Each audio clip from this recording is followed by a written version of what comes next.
ሁላችንም ስስ ጎን አለን አይደለ? ዳጣ በጣም ነው ያሳዘነችኝ። ቤተሰብ እንደሌላት እናቷን፣ አባቷን፣ ወንድም እህት ይኑራት አይኑራት አታውቅም። ጎዳና ነው ያደገችው። እራሷን ያገኘችው ጎዳና ነው። እናም እናቷ ወልዳ እንደጣለቻት ቤተክርስቲያን ደጅ ላይ እንደተገኘችና የጎዳና ልጆች እንዳሳደጓት ከዚህ በፊት በተደጋጋሚ ስታወራ ሰምተናል። እና እሷ ራሱ እኔ ቤተሰብ የለኝም፣ ለኔ የሚቆረቆሩልኝ ሰው የለኝም ብላ ስታወራ ብዙ ጊዜ ሰምተናል ማለት ነው።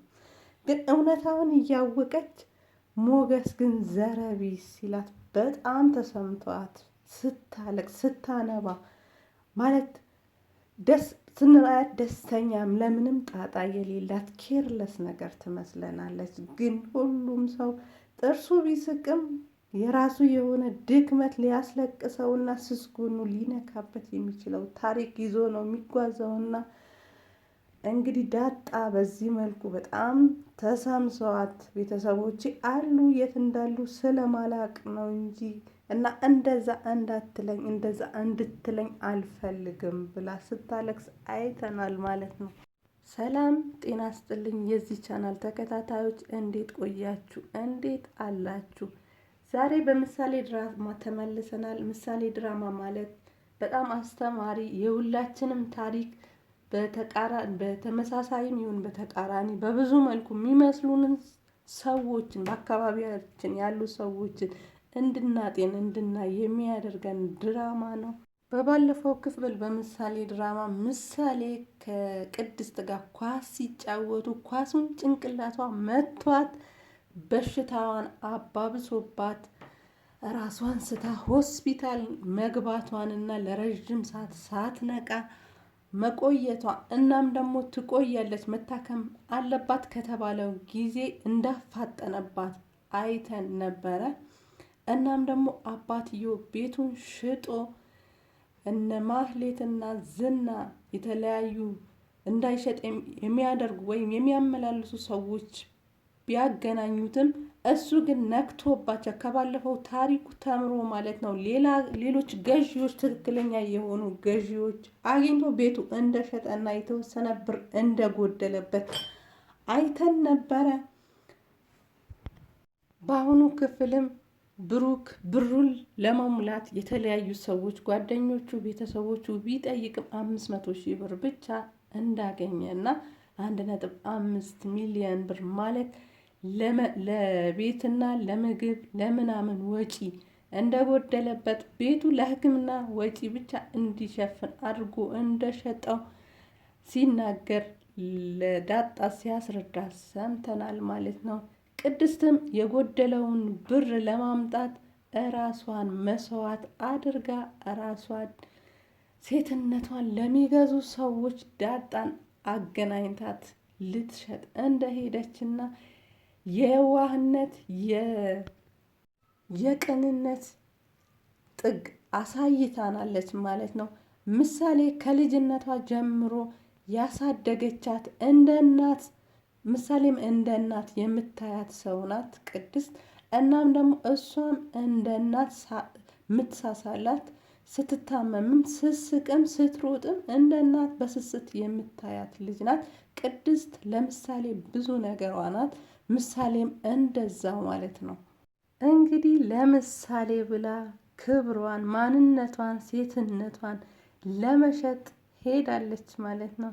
ዳጣን ሞገስን ለማግኘት ሄዳ ከሞገስ ጋር ብዙ አውርታ ጋብዘኝ ስትለው እኔ እንደ ድሮ ሀብታም እመስልሻለሁ ወይ? አሁን እኮ ምንም የሌለኝ መናጢ ድሃ ነኝ።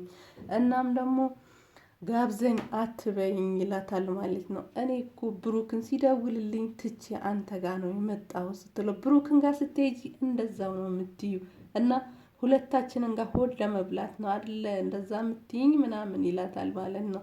ዳጣ ከብሩክ ጋር በጣም ተቀራርባለች ከሞገስም ጋር እንደዛው ማለት ነው። እናም ለምን እንደዚህ ድሃ ሆነህ ከምትኖር መኪናዎችን የእናንተ ጋር ያለህን ንብረት ለምን አትሸጥም ትለዋለች ማለት ነው። በነገራችን ላይ ለዛም ነበረ የጠራውሽ እና ብሎ ከኪሱ መዝረጥ አድርጎ 1.5 ሚሊዮን ብር የያዘ ቼክ ለብሩክ ስጪው።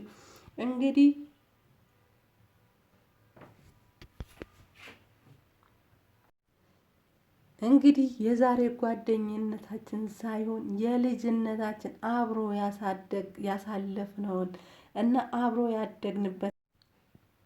አብሮ ያሳለፍነውን ጊዜ አይቼ አስቤ ነው መኪናዬን ሽጬ ይህን ያደረኩት እና እንደዛ ብለሽ ንገሪው። ምሳሌ ከሞተች ማህሌት እንዳሸነፈችን ነው የምትቆጥረው እና ማህሌት አላሸነፈችንም። ምሳሌም ትታከማለች እና መታከምም አለባት። ውሰጂና ስጪው ቶሎ ብሎ ለልጁ ይድረስላት ብሎ ሰጣት ማለት ነው።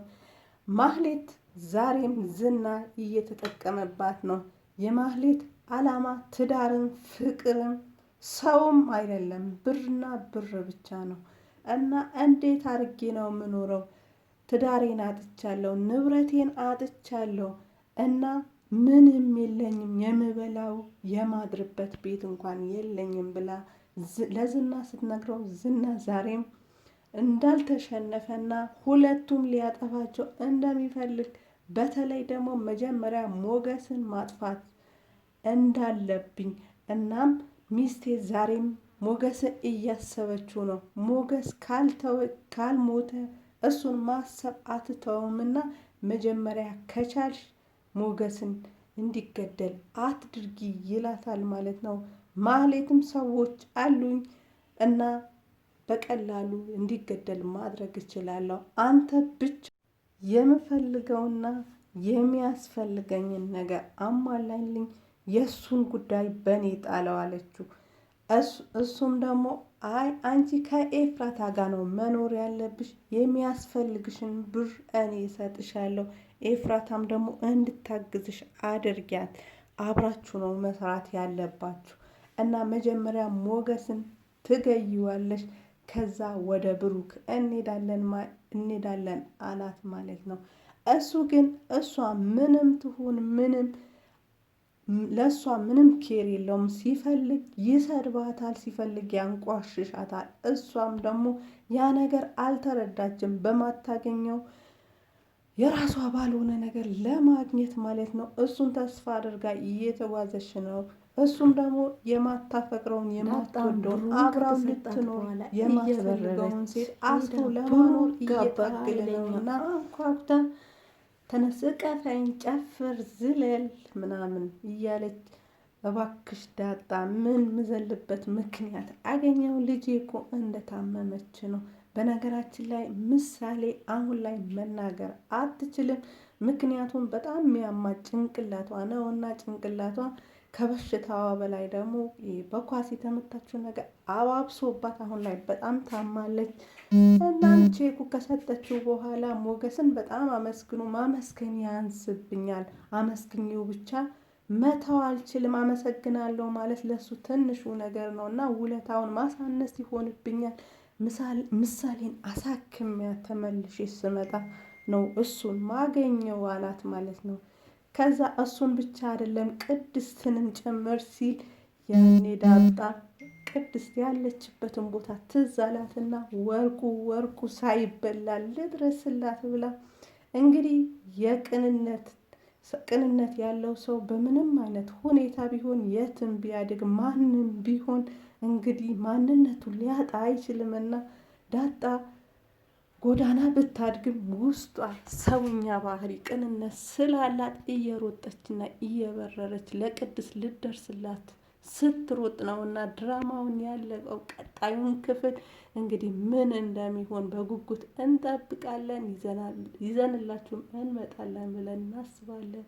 አብራችሁን ስለነበራችሁ ከልብ አመሰግናለሁ። ባባይ